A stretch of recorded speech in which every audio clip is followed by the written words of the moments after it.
Welcome back to the Brews&Boost channel, everybody. So far we've gotten the headers, valve covers, spark plugs, coil packs, got the new bleeder valve on back here.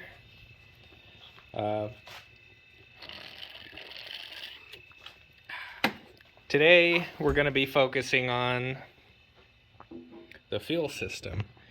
So we're going to pull out this whole lower plenum in one piece because I have a new one. Get the fuel rails on. Start routing the fuel lines. We are going to install the fuel pressure regulator and then get back into the fuel pump. Got an AEM fuel pump going in there. Got to route the line for the fuel return line and put the DoucheWorks wire kit on for it, relay kit. And then if we have time, we're going to install the AEM fuel pressure gauge. So another busy day. Here's the new plenum. Pick this up from VQ Boys. When I get the other one off, I'll give you guys a comparison so you could see how much it's honed out. It is also heat coated too, so that'll be nice. So we got that going on. Whole box of goodies. Fuel rails are in here. AEM fuel pump. DoucheWorks wiring kit. DoucheWorks. I don't know how to pronounce that. I guess there's not a U in it. I always call it DoucheWorks, but DoucheWorks. That's interesting. Yeah, aeromotive, fuel pressure regulator, all the lines. I have the injector dynamic 1050cc injectors, which are not going on today. We're going to wait till tune day for that. AEM fuel pressure regulator. Lots of goodies going in today.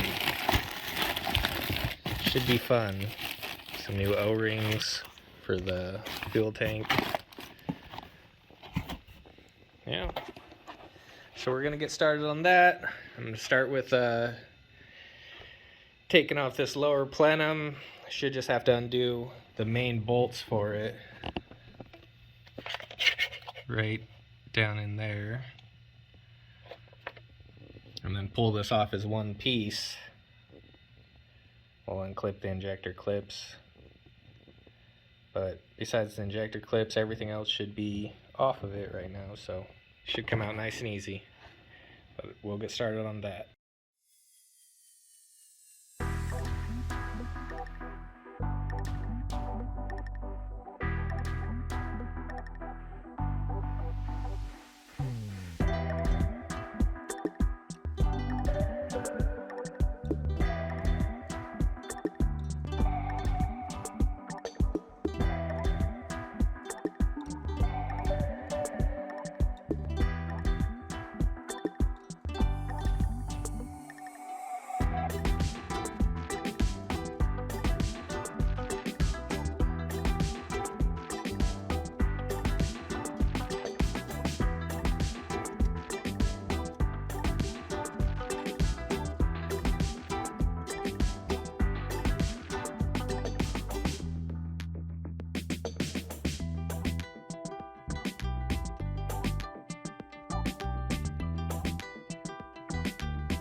Lower plenum's out, fuel rail's out. A little bit dirty down there. It's kind of rat nesty. These are the new gaskets for the lower plenum. Here's the lower plenum. Old one. New one.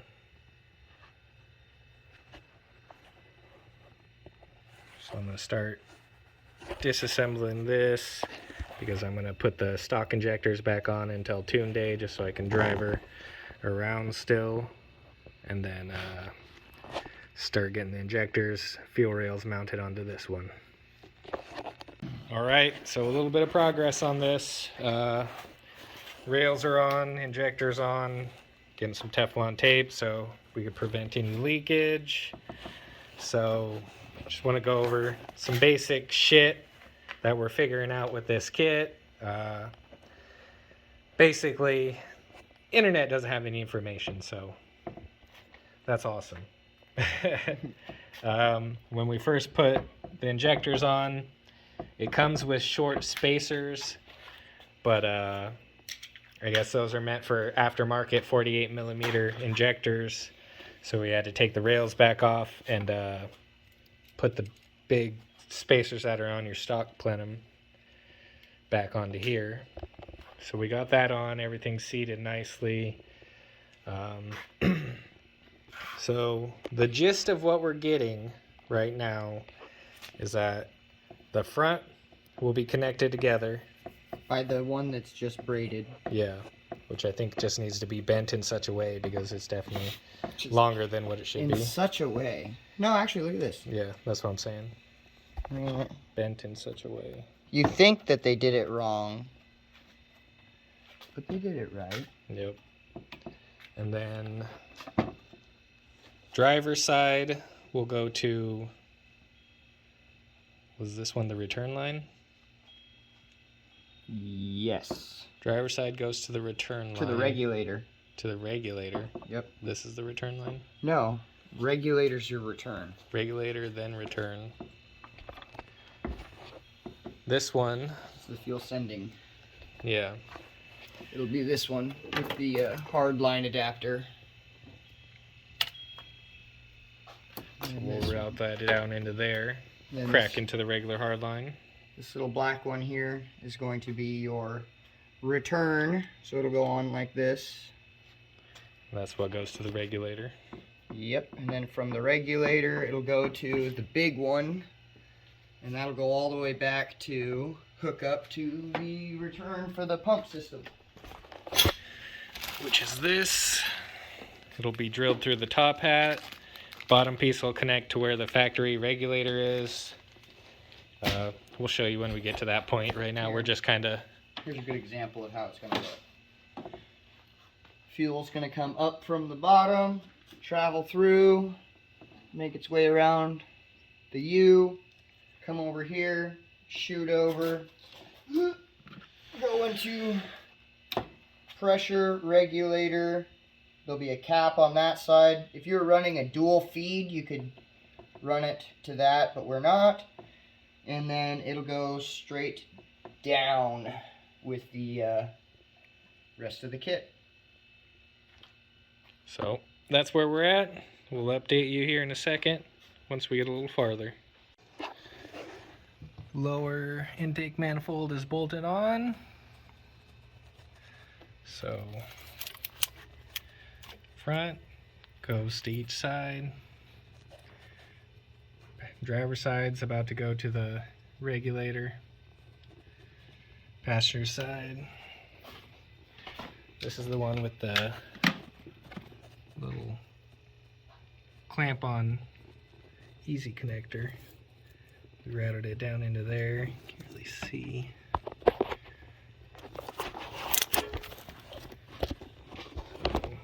That's it.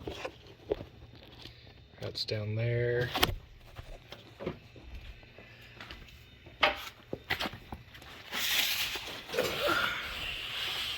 There's a hard wire back here that already had a little easy connection on it. So we just take that off, put this one on, goes right shut. Also, if you get the option in your kit, make sure you get the little sleeve that comes with it. Fire sock. Yeah, fire sock. DEI fire sock. Got the fiberglass insides. It's actually pretty thick. I was surprised. So that'll help out a bunch. Your regulator. Fuck is that? That's your sensor, bro. Is it? Yeah. Goofy. So yep, we're about to mount the regulator. Get a few more things buttoned up. Should be good.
Alright, so little progress report. Got a bunch of the stuff all connected again. Plenum's on, connected. Fuel rail, everything's on, tightened up. Fuel pressure regulators over here. Sensor Got installed. the sensor wire installed. It's already leading back to where it needs to go. Got the return line coming off the bottom of here. That started route back towards the back. I mean, so far, just looks wise, looks pretty snazzy. Mm-hmm. Hopefully it works as snazzy as it looks. So, yeah, the driver's side went back. here, and then it comes back to the regulator. Regulators! Okay, so yeah, we're going to start working our way back to the back pump. Get that all taken out and see what kind of a nightmare that's going to be. Stay tuned. Okay, got the pump out of the car. It's held in by, what, like 6, maybe 8 little tiny Phillips.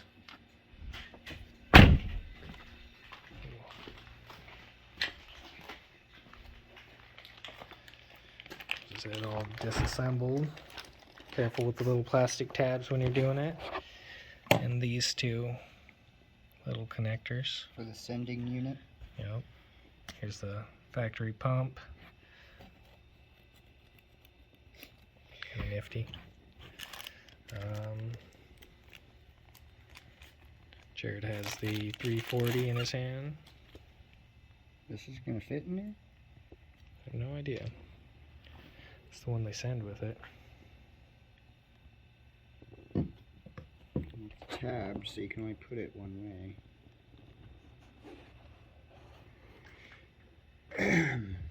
Be like that, and then it would go in there like that. It's gotta fit. We also need to take this piece off, which has the factory fuel pressure regulator.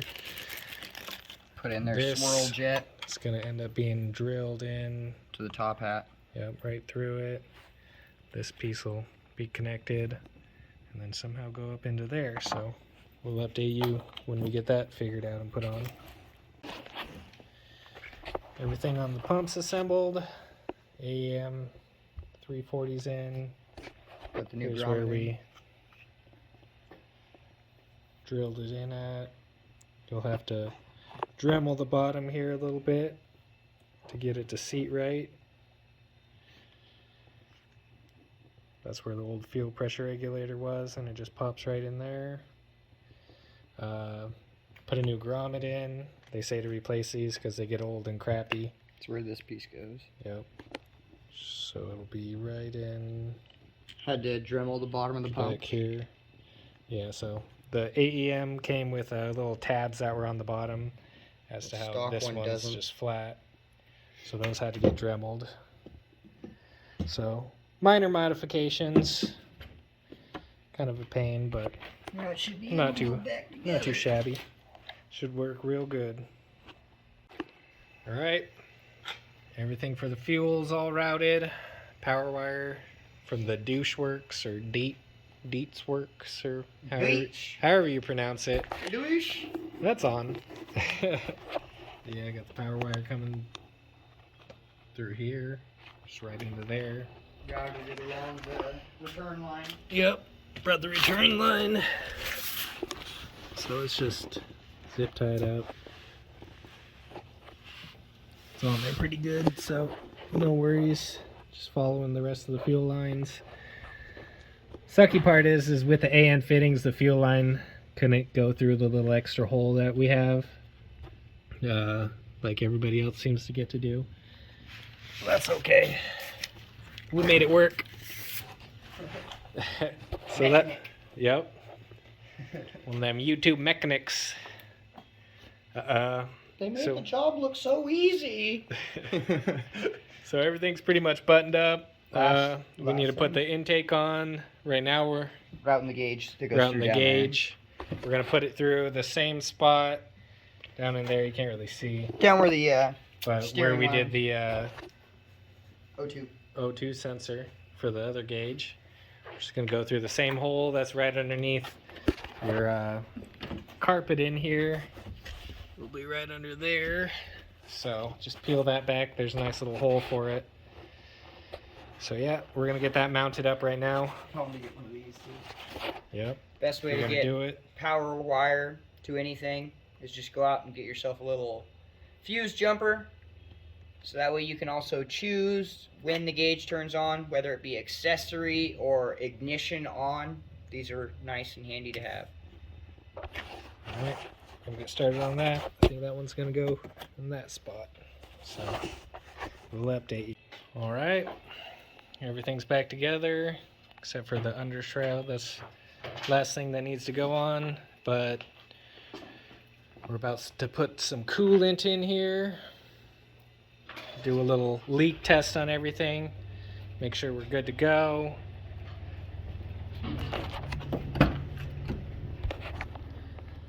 Gauge is installed. On the final steps of the process.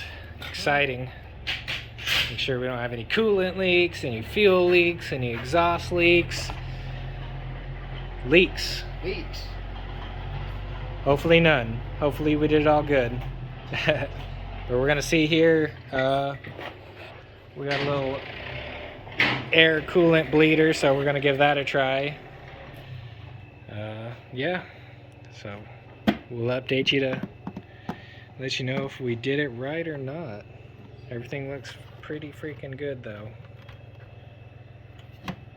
Exciting. All right, everybody. It's the next day now. Ran into a couple of issues last night when we were going to bleed it and check the fuel pressure and all that. So we got the car started. It was kind of backfiring a little bit. Turns out that I did something stupid and I had this coil pack and this one 2 and 6 swapped. 2 and 6. Or no, 4 and 6. I had them swapped. And fucking... So we swapped those back around. That was fixed. No more backfiring or anything. So we were trying to move on kind of to bleeding. The stupid air tester that I got had a bunch of different fittings, but this one was too small, so it wouldn't fit anything. So that's kind of out of the option. We moved on to the old school, funnel and used the bleeder in the back method, but it was still too small. We couldn't get anything to fit in there properly. So that was another issue. And then we were moving on to fuel pressure. So Couldn't get it to drop below 75 when it was no, running. it went down to 71 when it was running. But with the screw even all the way out, 71 was the lowest we even got to. For some reason, we were able to get the air to fuel ratio to, sit where it should be, but fuel pressure wouldn't come down. We could adjust it while the car was turned off, but the second it turned on, instantly back to 70, and it would hold it there. So that wasn't optimal. We decided to just take the night and kind of sit on things, regroup, get some fresh minds on it, get our coffees in. Went and picked up a little bleeder dill from AutoZone, so we're going to use that. Haven't checked if anything fits yet, so hoping for the best on that. As far as the fuel pressure goes, we started chasing down a few things, put the in-cabin gauge that came with it, because we're assuming it could have been the AEM sensor, since with the wideband sensor it was faulty when we got it. We've got, what, 3 of them, and they've always given you shit sensors. Yeah, had to buy new sensors for each one. Went from digital to analog, still read the same, up in the 70s when running. And even when the car was turned off, this is what we figured out, is the fuel pressure wouldn't drop, even with the car not running, turned off, no pump running. So then we were pretty convinced that it was the return line. So we tracked the return line down. The return line's brand new. We just put it in. It's no kinks, straight as it needs to be. Yep. So we took it off. So we get all the way back to the pump. So, needless to say, pump's back out. So when we pulled the pump out, this is what I noticed. Is the new return line that we'd put onto it, as it comes down into the piece that we had put into, I was like, you know what, where's that actually come out at? We didn't know. So when you blow into the new return line on this system, it comes out of this hole, hose. This hole, whatever. Pipe. And then it comes down through the bottom of the pump basket to a venturi. Now, this is good if you have a stock fuel pump because these cars are returnless systems. So this helps regulate your fuel pressure on the tiny little small factory pump. Well, it turned out when this piece is inserted into this piece and I blow air into this piece, barely anything came out right there. So we figured it out right this morning that we need to take this off completely, because on most cars, when you upgrade the pump, their return lines just straight dump right onto the pump. I mean, they don't have anything impeding flow. So, tracked all day or all morning. Hopefully this is going to be the quick fix and it'll be set up perfectly. So, yep, we're going to pop off that Venturi, pop it back into the car, see if we could get her adjusted properly. And then we'll let you know if that is the problem for sure. We're basically guaranteeing at this point. We tracked everything else down. That's the only thing that could be clogging it up. Yep. So we'll go from there. Right. Venturi's off. If it'll focus. Focus. Focus. Focus. There it is. So if you notice here, there's these two clips at the top that kind of make it a little bugger to take off. Stuck a tiny flathead in through the top while using pliers on the bottom, popped right out. So just be careful not to break your housing, but it will come. All right, everybody, we got the pump back in, tested it out. AEM gauge works just fine. Got it plugged back in. It was the Venturi, so if you do this install, make sure you pop that thing out. No one said shit about that. Yep. Not even the instructions we got with it or anything. Like, nobody went over that part. So definitely, you know, learn from our mistakes and pop that out. It'll be a lot easier to get it right the first time. But we started it up, adjusted the PSI. Everything's where it should be so far. We'll know a little bit more after we take it out for a test drive. So right now we're just at the point of bleeding out the coolant system. And then she'll be ready for test drive. So exciting. I'm getting real close. So here's the little bleeder funnel we got from AutoZone. Which they ain't getting back. Yep, it was a tool rental, but now it's ours. Brand new in the box. So, I mean, it's not like I didn't pay him for it. We even let him know that. Raid ain't coming back. Yeah, so this will be handy in the future. All kinds of attachments came with it. You know. Show your little bleeder real quick. Yeah, I showed him the bleeder. It's kind of nestled back in here. Yeah, they can see it. Wait. Right there. Right there. I'm gonna use it. Use the phone. Alright, let's see what we get to come out. Yeah. Ooh. Nice hiss. Yeah. That was good. So we're gonna move along with the bleeding process. Hopefully it doesn't take us too long. Alright, everybody. Everything's all buttoned up. Radiator's bled. No leaks. Everything should be good to go. Yeah. All that's left is a little test drive. Your little testy poo.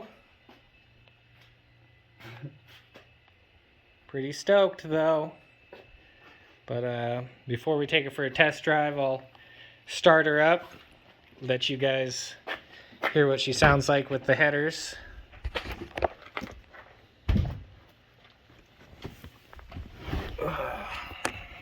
Okay.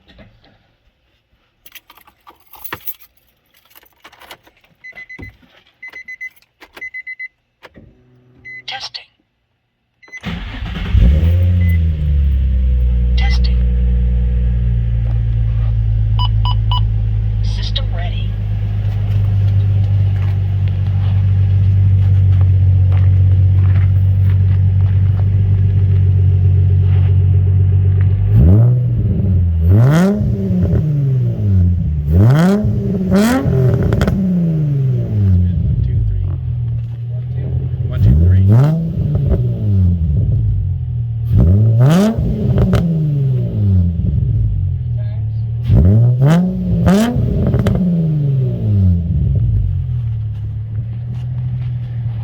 pretty good.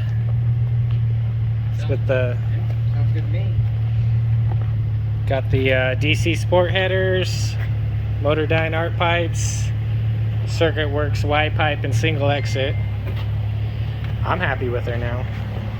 It's all good. Oh, turn this freaking heater off. Yeah. Now we just need to see how good she drives. Alright, let's take her out. Alright, taking her out on the test drive. So far, so good. We made it down the driveway. Right. No fires yet.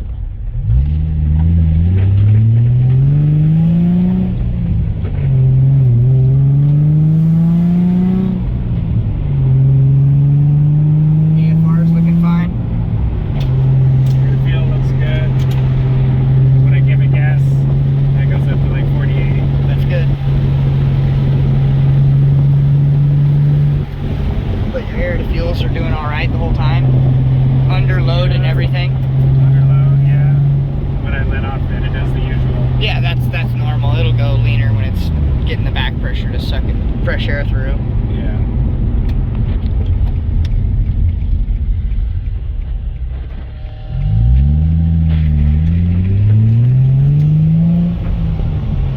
Exhaust sounds good.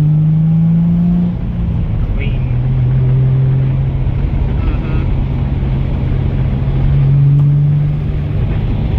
She's good.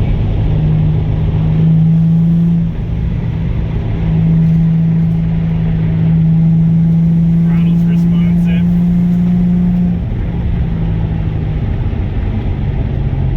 Feels better, definitely, Yeah, it with feels a lot better. with that big lower plenum on it. Yeah.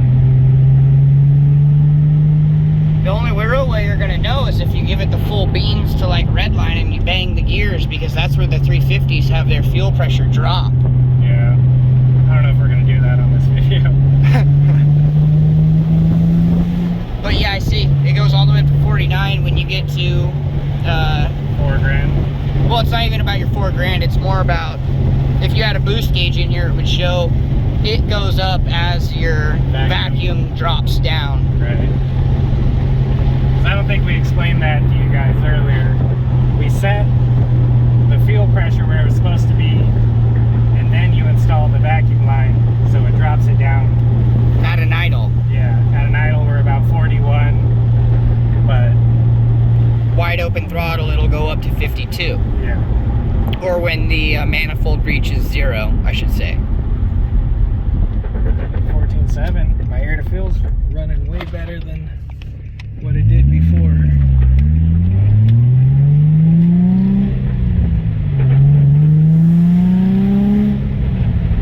Let her eat a little bit.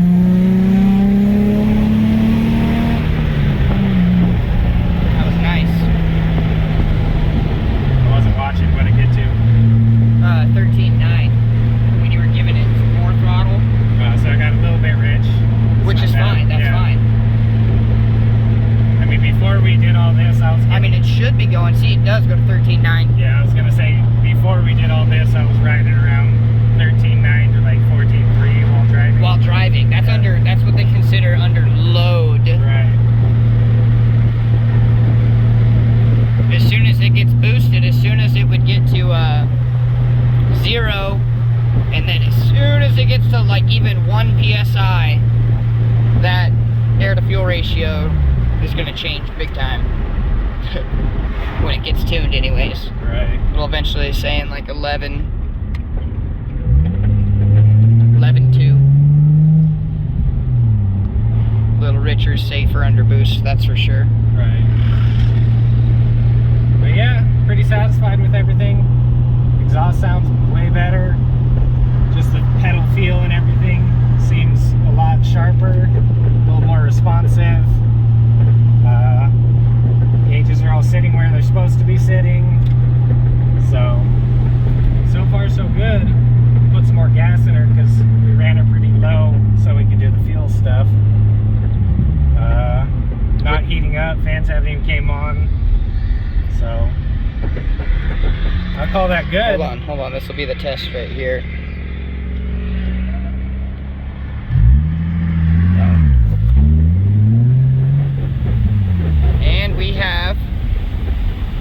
nice hot air.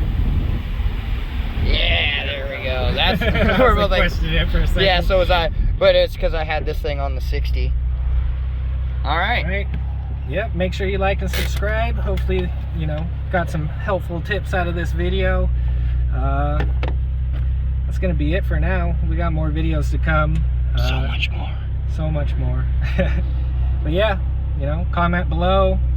Let me know what's up. We'll catch you guys next time.